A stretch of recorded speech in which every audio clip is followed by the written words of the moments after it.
Le nouveau rapport de la chaire de recherche en fiscalité et finances publiques est sorti ce matin. Luc Godbout, titulaire de la dite chaire, est avec nous pour en parler.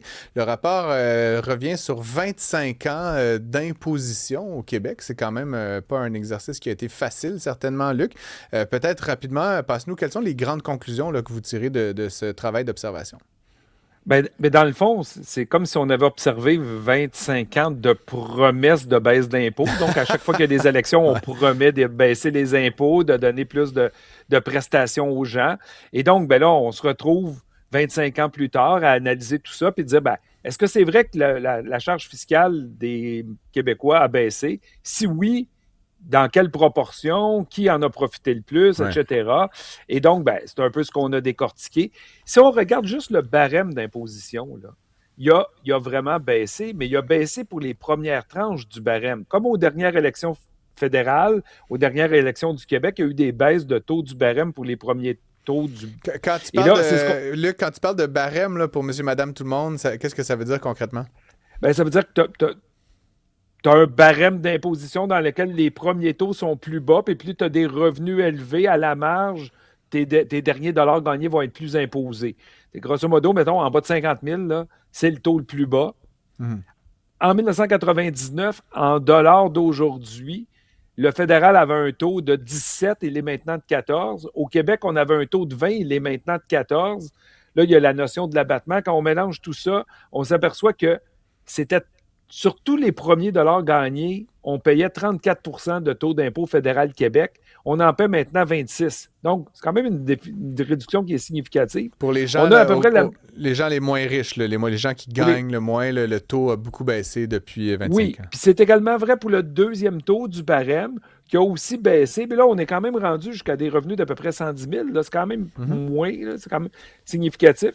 Puis après ça, on a les mêmes taux que à l'époque, entre 99 puis aujourd'hui, pour une strate de revenus. Et c'est seulement les plus riches qui ont vu leur taux augmenter.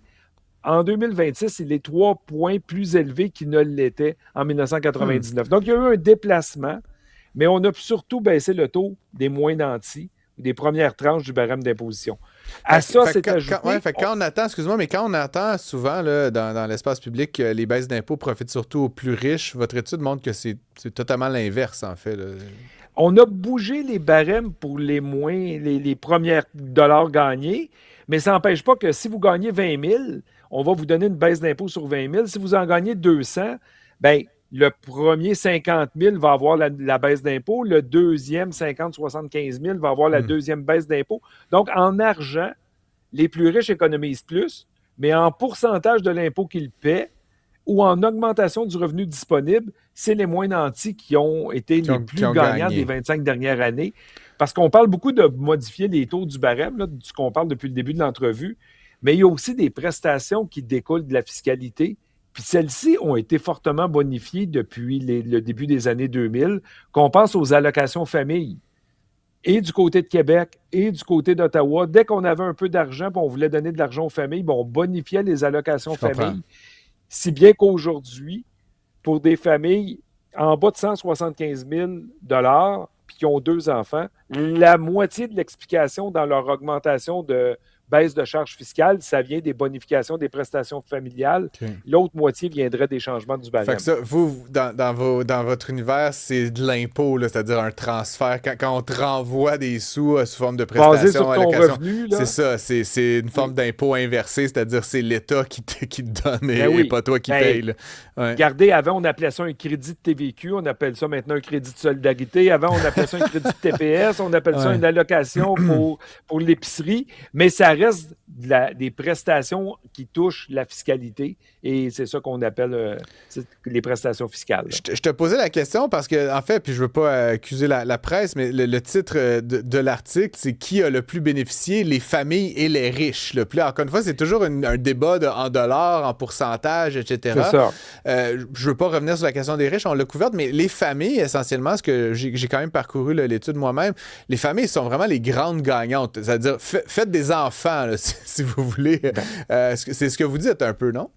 Ben, ce qu'on a observé, puis encore une fois, on revient un peu au fil des élections, là, mais tu sais, les élections durant les années 2000, durant les années 2010, ben, on semblait dire, ben, si vous avez des enfants, on va bonifier vos prestations, on va faire des crédits d'impôt précis, et c'est ça qui a amené une réduction de la charge beaucoup plus forte en présence d'enfants que sans enfants. Et Hmm. donc, je donne un exemple, là. Tu sais, ce qu'on cherche à faire encore aujourd'hui, on cherche à augmenter le revenu disponible des ménages. Tu sais, pour dire, vous allez faire face à la hausse du coût de la vie, on va augmenter votre revenu disponible. Bien, si on prend une personne seule à 30 000, bien, elle a augmenté son revenu disponible de 12 par rapport en dollars comparables, là, par rapport à 1999. Puis une personne seule à 200 000 augmentait aussi son revenu disponible de 12. Donc, pour une personne seule, que tu gagnes 30 000 ou que tu gagnes 200 000, ton revenu disponible va être augmenté de 12. Si je redonne les mêmes chiffres, sans vous noyer dans les chiffres, mais pour une famille monoparentale, ben le 12 il monte à 30 si vous avez des faibles revenus. Puis le 12 riche, pour les gens qui font 200 000, il monte à 20 monoparental. Donc, Hmm. dans les deux cas, si vous avez des enfants, vous avez une hausse de revenus disponibles qui est plus forte que si vous n'avez pas d'enfants. Ça donne le privilège fiscal accordé à avoir des enfants entre monoparental et personnes seules. Je comprends. Parce que finalement, c'est une histoire de réduction fiscale, là, quand même, tout Ouais. ce qui se dégage de tout ça.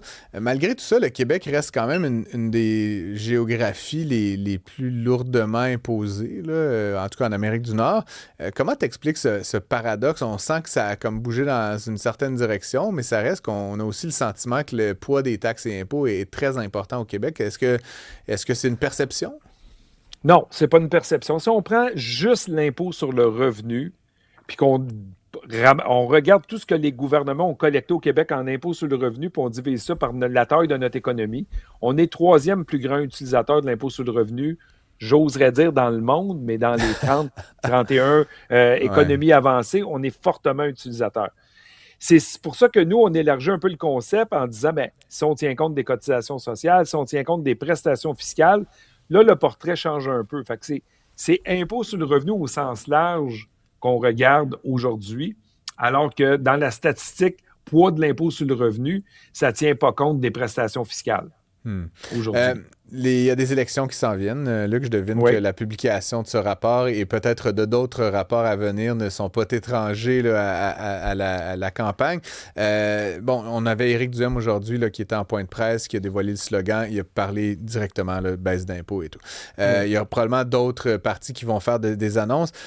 À la lumière des travaux là, dont on parle aujourd'hui, sur quoi est-ce qu'on devrait se concentrer là, dans les prochaines années là, si tu avais à être si elle avait à poser un pronostic en tant qu'expert, là, qu'est-ce que ferait Luc, le premier ministre? Bien, Luc, le premier ministre, ou avec une formation en économie, s'il avait la chance de prendre la parole, c'est de dire on n'est pas contre des baisses d'impôts, on n'est pas pour des baisses d'impôts, on n'est pas des hausses d'impôts.